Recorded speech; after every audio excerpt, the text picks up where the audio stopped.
Panibagong taon, panibagong hamon. Muling umikot ang mundo. Isang panibagong taon, isang panibagong yugto.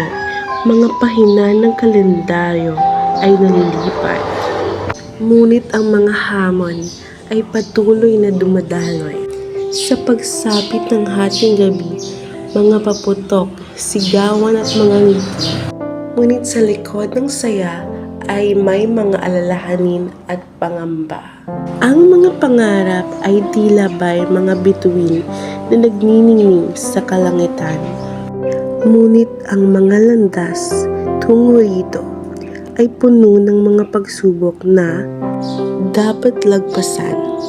Ang bagong taon ay isang bagong simula, isang pagkakataon upang bumangon mula sa pagbagsak, upang matuto mula sa pagkakamali, at upang maging mas malakas at matatag.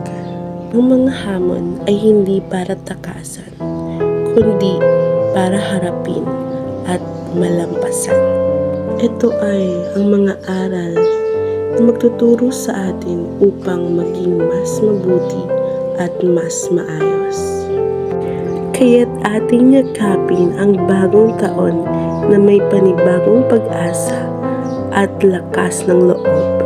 Harapin natin ang mga hamon na may ngiti sa labi at tapang sa puso.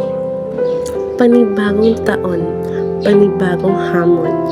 Ngunit tayo ay handa at tayo ay lalaban, sapagkat alam natin na sa kabila ng lahat ay may tagumpay na naghihintay sa atin.